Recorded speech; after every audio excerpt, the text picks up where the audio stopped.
तो चलिए आज हम लोग पढ़ने वाले हैं कक्षा 5वीं विषय पर्यावरण के अंतर्गत अध्याय 31 आपदा प्रबंधन। ठीक है, तो अभी आपदा प्रबंधन के बारे में पूरा पढ़े हो।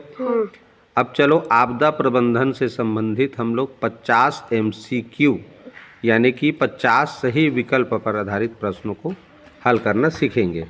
अब यहाँ से तुम लोग का टेस्ट होगा कि तुम लोग कितना याद किए हो, कितना समझे हो। क्लियर? तो चलिए शुरू करते हैं और लेते हैं सबसे पहला प्रश्न। देखो पहला प्रश्न लिखा है, बाढ़ किस कारण से आती है? ऑप्शन ए अधिक वर्षा, ऑप्शन बी कम वर्षा, ऑप्शन सी भूकंप, ऑप्शन डी सूखा। Option A. Option A. Option A यानी अधिक वर्षा होती है तो बाढ़ आती है। बहुत बढ़िया उत्तर। चलिए अगला प्रश्न देखते हैं। अगला प्रश्न है, बाढ़ आने पर सबसे पहले किसे नुकसान होता है? जंगलों को, ऑप्शन बी फसलों को, ऑप्शन सी पहाड़ों को, ऑप्शन डी सड़कों को। Option B. ऑप्शन बी फसलों को। ऑप्शन बी फसलों को, क्योंकि जो फसल होता है उसकी ऊंचाई कम होता है तो वो बाढ़ में डूब जाते हैं। और जंगल पहाड़ ये थोड़ी डूबेगा। और सड़क तो निर्जीव चीज है भाई। ठीक है, इसको भी नुकसान होता है लेकिन फसल को सबसे ज़्यादा नुकसान होता है। तो ऑप्शन बी इसका सही उत्तर हो जाएगा। चलिए प्रश्न क्रमांक 3 देखते हैं। बाढ़ के समय पानी कहाँ तक पहुँच जाता है? ऑप्शन ए खेतों तक, ऑप्शन बी नदियों तक, ऑप्शन सी घरों के अंदर तक, ऑप्शन डी समुद्र तक। ऑप्शन सी घरों के अंदर तक। ऑप्शन सी घरों के अंदर तक बिल्कुल सही जवाब है। चलिए प्रश्न 4 लाते हैं। प्रश्न 4 हमारा कह रहा है, बाढ़ के कारण कौन सी बीमारियां फैलती हैं? Cancer, option B malaria dengue, option C TB, option D खसरा। Option B malaria dengue. Option B malaria dengue. तो ये दोनों ही बीमारी मच्छर के काटने से होता है। और जब बाढ़ आता है तो जगह जगह पानी भर जाते हैं और जितना जगह पानी भरा रहेगा उतने ज़्यादा मच्छर पनपेंगे, पैदा होंगे और उतना ज़्यादा मच्छर काटेंगे। तो इसी कारण बाढ़ के आने के कारण ये मलेरिया और डेंगू बीमारी सबसे ज़्यादा होता है। चलिए प्रश्न क्रमांक 5 देखते हैं। बाढ़ से जनजीवन पर क्या प्रभाव पड़ता है? ऑप्शन ए है सामान्य रहता है, ऑप्शन बी अस्त व्यस्त हो जाता है, ऑप्शन सी उन्नत हो जाता है, ऑप्शन डी कोई प्रभाव नहीं। ऑप्शन बी इसका उत्तर होगा अस्त व्यस्त हो जाता है। बिल्कुल सही जवाब। चलिए प्रश्न क्रमांक 6 देखें। नदियों पर बांध क्यों बनाए जाते हैं? ऑप्शन ए है मछली पकड़ने के लिए, ऑप्शन बी जल का बहाव नियंत्रित करने के लिए, ऑप्शन सी नाव चलाने के लिए, ऑप्शन डी पर्यटन के लिए। ऑप्शन डी जल का बहाव नियंत्रित करने के लिए। ठीक, तो ऑप्शन बी हो गया जल का बहाव नियंत्रित करने के लिए, कंट्रोल करना। ठीक है, नियंत्रित करना। चलिए प्रश्न क्रमांक 7 देखते हैं। रोग बांध जिसे चेक डैम भी कहा जाता है से क्या लाभ है? रोग बांध बनाने के क्या लाभ है? पानी की गति बढ़ती है, ऑप्शन बी बाढ़ आती है, सी पानी का बहाव कम होता है, डी सूखा बढ़ता है। सी पानी का बहाव कम होता है। ऑप्शन सी हो जाएगा पानी का बहाव कम होता है। बांध बना देने से पानी को बांध में रोक लेते हैं तो लगातार अगर पानी बहता रहे तो उसकी गति धीरे धीरे बढ़ती जाती है। बांध बनाने से पानी को रोक दिया जाता है जिससे उसका जो बहाव है वो कम हो जाता है। बिल्कुल सही जवाब। प्रश्न क्रमांक 8 देखते हैं। पेड़ बाढ़ को कैसे नियंत्रित करते हैं? पेड़ बाढ़ को कैसे नियंत्रित करते हैं? ऑप्शन ए पानी रोककर, ऑप्शन बी जड़ों से मिट्टी पकड़कर, ऑप्शन सी पत्तियां गिराकर, ऑप्शन डी छाया देकर। ऑप्शन ए पानी को रोककर। तो देखना भाई पानी आ रहा है बहते, पेड़ों से टकराएंगे तो उसका जो गति है, स्पीड है वो कम हो जाएगा। तो पानी को रोक कर वो बाढ़ को नियंत्रित करते हैं। कौन करते हैं? पेड़। प्रश्न क्रमांक 9 देखें। बाढ़ के समय क्या करना चाहिए? अफवाह फैलाना चाहिए, सुरक्षित स्थान पर जाना, नदी के पास जाना, बिजली के खंभे के पास खड़ा होना चाहिए। सुरक्षित स्थान पर जाना चाहिए। तो ऑप्शन बी इसका सही उत्तर होगा। जब भी बाढ़ आए तो हमें ऐसे स्थान पर चले जाना चाहिए जहां बाढ़ का पानी ना पहुंच सके। ठीक, बहुत बढ़िया। तो सुरक्षित स्थान पर जाना चाहिए। प्रश्न क्रमांक 10 देखते हैं। बाढ़ के समय लोगों को किसकी सूचना देना चाहिए? दोस्तों की। खतरे की सूचना तुरंत, दुकानदार को, किसी को नहीं। खतरे की सूचना तुरंत। ऑप्शन बी, ऑप्शन बी, खतरे की सूचना हमको तुरंत। लोगों को तुरंत देना चाहिए कि भाई इस गांव में बाढ़ आने वाला है, आप लोग अपना सामान वामान समेट कर जल्दी से सुरक्षित स्थान में चले जाइए करके इसकी सूचना देनी चाहिए।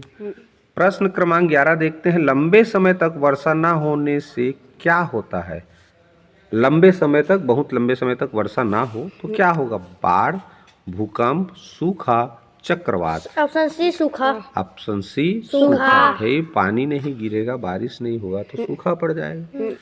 बिल्कुल सही बात है। चलो देखते हैं प्रश्न क्रमांक 12, सूखा पड़ने पर सबसे अधिक प्रभावित कौन होते हैं?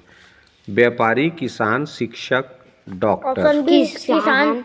ऑप्शन बी किसान बिल्कुल सही उत्तर है। भाई बारिश नहीं होगा, सूखा पड़ जाएगा तो किसान खेती कैसे करेगा? तो सबसे ज़्यादा प्रभावित किसान होता है, क्योंकि वर्षा पर डिपेंडेंट होते हैं किसान, निर्भर होते हैं। चलिए देखते हैं प्रश्न क्रमांक 13, सूखा पड़ने पर किसकी कमी हो जाती है? हवा की, मिट्टी की, पीने के पानी की, धूप की। ऑप्शन सी पीने के पानी की। ऑप्शन सी पीने के पानी की कमी हो जाती है, बिल्कुल सही जवाब। प्रश्न क्रमांक 14 देखें, सूखे का एक कारण है। सूखे का एक कारण है अधिक जंगल, जंगलों की कटाई, अधिक वर्षा, नदियों का बहाव। जंगलों की कटाई। ऑप्शन बी, तो ऑप्शन बी, जंगलों की कटाई करेंगे तो सूखा होता है। देखो क्या होता है, जंगल रहेंगे तो जंगल की जो जड़ है वो जमीन के नीचे के पानी को पत्तों तक पहुंचाते हैं। पत्तों से पानी भाप बनकर, वाष्प बनकर निकल जाता है, वो बादलों का निर्माण करते हैं। अब जब बादल बनेंगे तो बादल को जो जंगल है वो अपनी ओर खींचता है और फिर से बारिश होता है, तो सूखा नहीं पड़ता। तो जितने ज़्यादा जंगल रहेंगे उतने ज़्यादा बादल भी बनेंगे, और बादलों को खींचेंगे भी तो वर्षा होगी, तो सूखा नहीं होगा। और जंगलों की कटाई कर देंगे तो सूखा होता है। बहुत बढ़िया जवाब। चलो प्रश्न क्रमांक 15 देखते हैं, समुद्र से दूर क्षेत्रों में वर्षा क्यों कम होती है? हवा तेज होती है, नमी कम पहुंचती है, अधिक पहाड़ होते हैं, तापमान कम होते हैं। नमी कम पहुंचती है, तो ऑप्शन बी नमी कम पहुंचती है। याद रखो, समुद्र जो प्राकृतिक स्रोत है जल का, समुद्र से किसी भी क्षेत्र की दूरी जितना ज़्यादा रहेगा वहाँ तक नमी कम से कम पहुँचता है, क्योंकि हवा आते आते सूख जाता है। जैसे हम लोग गीला कपड़ा पहनकर कहीं गाड़ी में, मोटरसाइकिल में चढ़ें और जाएं तो देखना धीरे धीरे वो सूख जाता है। तो नमी, उसी तरह हवा में भी नमी समुद्र तरफ से आता है। अब समुद्र से जो क्षेत्र है, जगह है, शहर है, गांव है, जितना दूर रहेगा वहाँ नमी कम पहुँचेगा। तो उधर अगर जंगल रहेंगे तो नमी की कमी नहीं हो पाएगी। तो जितना ज़्यादा दूर है समुद्र से स्थान या क्षेत्र, वहाँ जंगलों का होना बहुत जरूरी है, तभी सूखा नहीं पड़ेगा, बारिश होगा। चलिए अगला प्रश्न देखते हैं, सूखा कम करने का उपाय क्या है? तो पेड़ काटना चाहिए सूखा कम करने के लिए, कि अधिक पेड़ लगाना है, जल बर्बाद करना है, नदियों को पाटना? अधिक पेड़ लगाना। Option B. तो हम ज़्यादा से ज़्यादा पेड़ लगाएंगे तो पेड़ के पत्ते अधिक से अधिक नमी वाष्प के रूप में पर्यावरण में छोड़ेंगे, तो बादल बनते हैं, बादल बनेंगे तो सूखा कम होगा। ठीक, चलिए, वर्षा जल संचयन से क्या लाभ है? वर्षा जल संचयन, संचयन माने इकट्ठा करना, पानी के जल को इकट्ठा करने से क्या फायदा होता है, लाभ होता है? जल स्तर घटता है, भूजल स्तर बढ़ता है, सूखा बढ़ता है, बाढ़ आती है। भूजल स्तर बढ़ता है। ऑप्शन बी, ऑप्शन बी इसका सही जवाब है। भूजल स्तर यानी जमीन के नीचे जो पाया जाने वाला पानी होता है, जिसे हम लोग ट्यूबवेल, हैंडपम्प, कुआं आदि के माध्यम से प्राप्त करते हैं, तो उसका जो स्तर है, वो लेवल है, वो बढ़ता है। इससे वर्षा का जल संचयन करने से, जैसे डैम बनाकर वर्षा जल संचयन करते हैं, ठीक है, तालाबों के रूप में वर्षा जल संचयन करते हैं, तो इससे क्या होता है, भूजल स्तर बढ़ता है। चलिए, भूकंप किस कारण से आता है? भूकंप से संबंधित प्रश्न आ गया। तो हवा से, वर्षा से, पृथ्वी के अंदर गर्मी से, चंद्रमा से। Option C. ऑप्शन सी, पृथ्वी के अंदर से गर्मी से। ठीक है, तो भूकंप आता है इसके कारण। अब देखें, भूकंप में पृथ्वी का कौन सा भाग हिलता है? आकाश, समुद्र, धरातल, वायुमंडल। धरातल। Option C. सी, धरातल बिल्कुल सही उत्तर है। शाबाश। आइए प्रश्न 20 में आते हैं, पढ़ते हैं। भूकंप के झटकों को किससे मापा जाता है? Thermometer, barometer, seismograph, microscope. Seismograph. Option C. C, seismograph is right answer, बिल्कुल सही जवाब। सिस्मोग्राफ नाम के मशीन्स में मापते हैं। भूकंप की तीव्रता किस पैमाने पर मापी जाती है? Celsius, Fahrenheit, Richter scale, metre.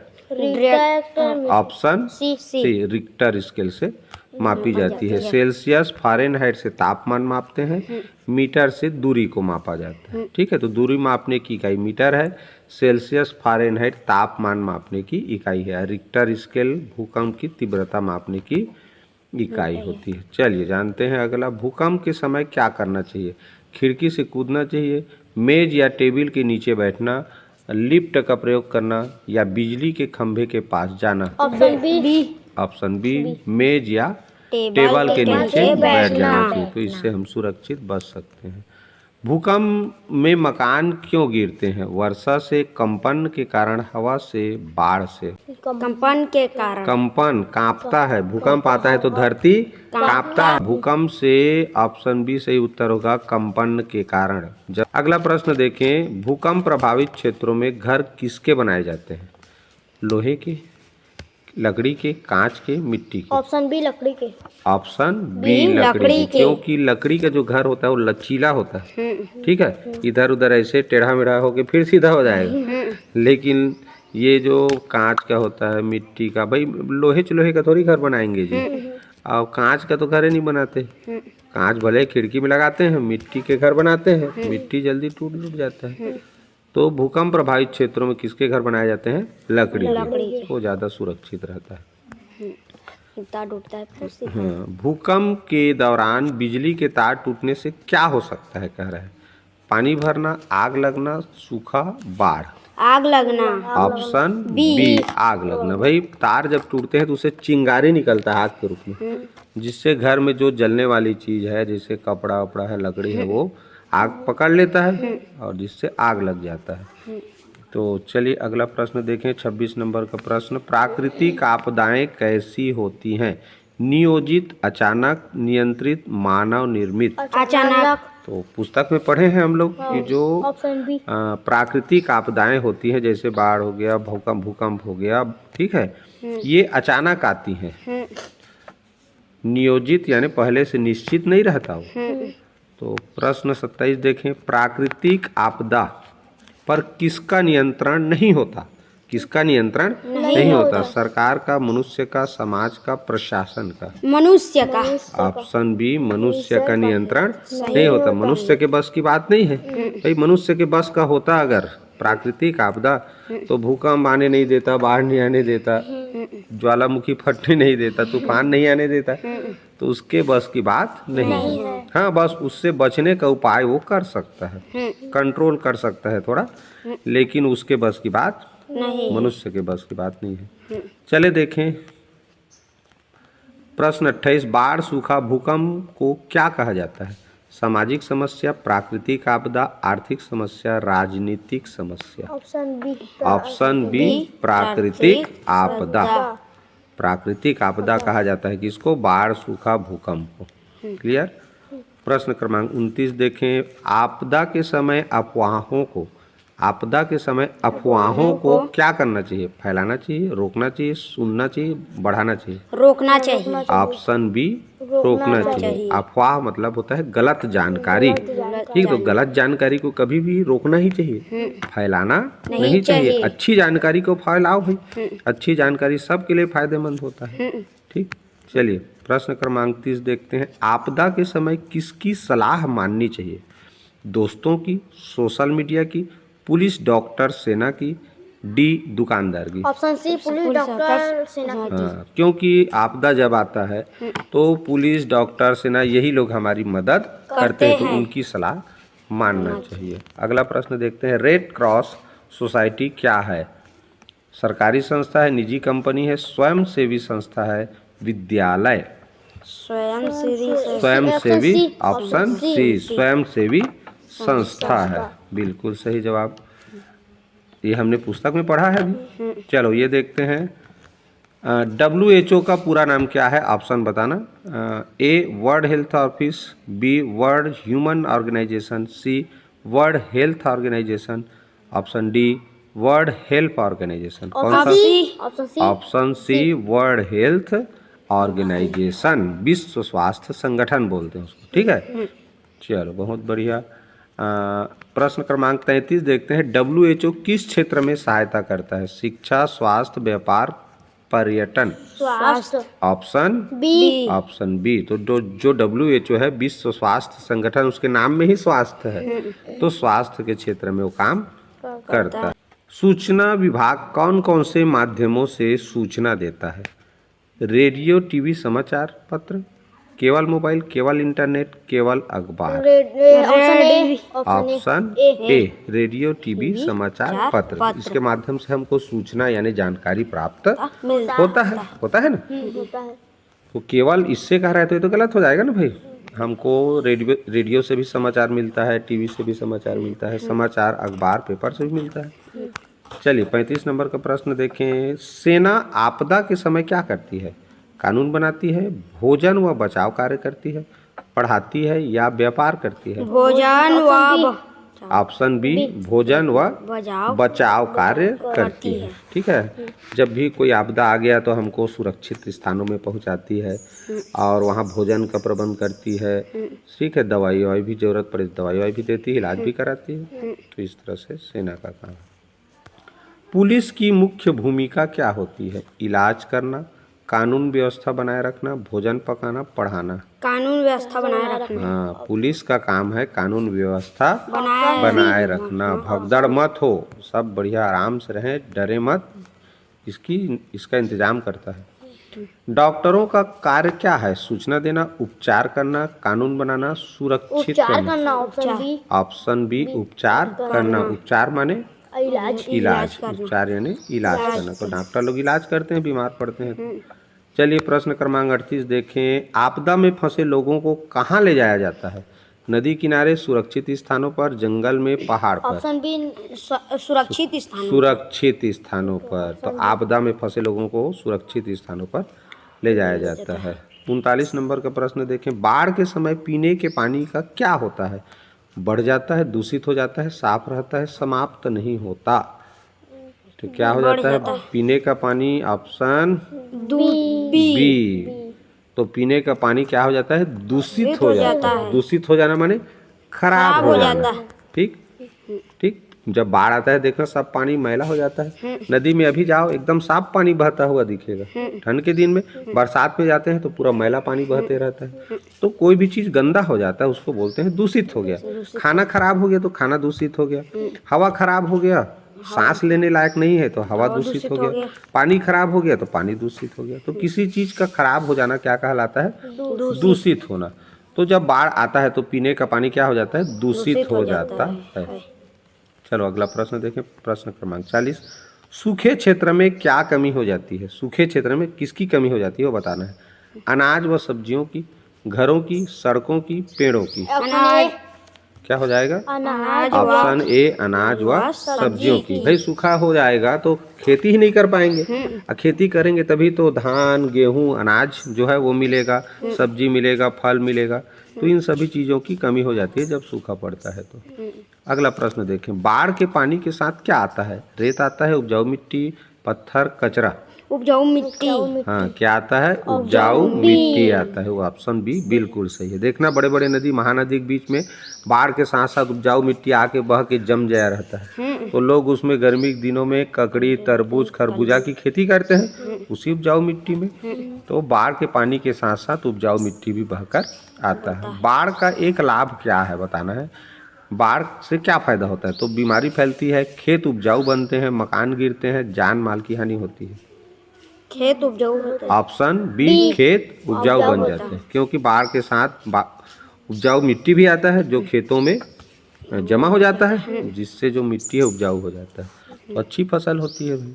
43 number का प्रश्न देखें, जल के प्राकृतिक स्रोत कौन से हैं? सड़क, समुद्र, नदी, घर, बाजार। समुद्र नदी भी। तो ये जो समुद्र और नदी है जल का प्राकृतिक स्रोत है क्योंकि उसमें पानी अपने आप भरा रहता है, कोई आदमी जाके बाल्टी नहीं भरा है, ठीक है। तो नदी हो गया, झील हो गए, समुद्र हो गए, ये सब जल के प्राकृतिक स्रोत हैं, ठीक है। चलो अगला प्रश्न लिखा है, वर्षा न होने से तालाबों में क्या होता है? पानी बढ़ता है, पानी कम हो जाता है, मछलियाँ बढ़ती हैं, कुछ नहीं होता। पानी कम हो जाता है। भाई वर्षा नहीं होगा तो तालाबों में पानी कम हो जाएगा। ऑप्शन बी इसका सही उत्तर है। 45 नंबर का प्रश्न देखें, जंगलों की कटाई से क्या प्रभाव पड़ता है? वर्षा बढ़ती है, सूखा पड़ता है, बाढ़ रुकती है, तापमान घटता है। सूखा पड़ता है। जंगलों की कटाई कर देंगे तो जंगल से क्या है, नमी हवा में जाता है, वही नमी बादल बनते हैं, बादल से फिर बारिश होता है। तो जंगलों की कटाई करने से सूखा पड़ता है। बिल्कुल सही जवाब दिए। 46 नंबर, भूकंप के झटके कैसे हो सकते हैं? केवल तेज, केवल धीमे, तेज या धीमे, बिल्कुल नहीं। ऑप्शन सी, तेज या धीमे। हाँ, तो भूकंप के झटके तेज या धीमे दोनों हो सकते हैं। पाठ में हमने पढ़ा जब वो धीमा होता है तब हमको पता नहीं चलता, लेकिन जब तेज झटके लगते हैं तब वो भूकंप के रूप में हमको पता चलता है। बहुत बढ़िया उत्तर। 47 नंबर का प्रश्न देखें, भूकंप के झटके कितनी देर के होते हैं? बहुत लंबे, बहुत कम समय के, पूरे दिन, पूरे वर्ष। ऑप्शन बी, बहुत कम समय के। हाँ, तो भूकंप के झटके बहुत कम समय के लिए आते हैं, लेकिन इतना बर्बादी करके जाते हैं जिसकी कोई सीमा नहीं होती। सोचो अगर वो लंबे समय तक आ जाता तो पूरा दुनिया तबाह हो जाता है। नहीं, इतने कम समय के लिए आता है तब तो इतना खतरनाक होता है। बिजली के खंभों पास खड़ा होना क्यों खतरनाक है? पानी गिरता है, तार टूट सकते हैं, हवा चलती है, शोर होता है। ऑप्शन बी, तार टूट सकता है। हाँ भाई, भूकंप आ गया तो कभी भी बिजली के खंभे के पास, पेड़ के पास नहीं खड़ा होना चाहिए। आसपास ऊंची ऊंची बिल्डिंग है तो वहाँ भी नहीं खड़ा होना चाहिए क्योंकि वो गिर जाएगा। तो और जब बिजली खंभे गिरेंगे तो तार भी टूटने का चांस रहता है, और तार में कहीं करंट है तो उससे फिर चिपक के मर सकते हैं।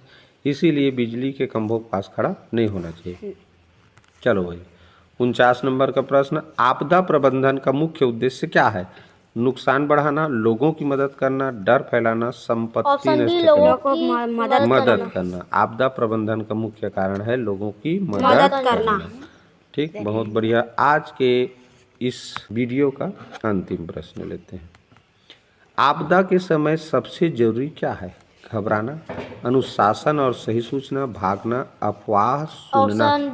ऑप्शन बी, अनुशासन और सही सूचना। जब भी आपदा आए तो पहले तो घबराओ मत, डरो मत, और लोगों को सही सूचना दो, अफवाह मत फैलाओ। ठीक, तो इस तरह से हमारा 50 प्रश्नों का MCQ यहीं पर समाप्त होता है।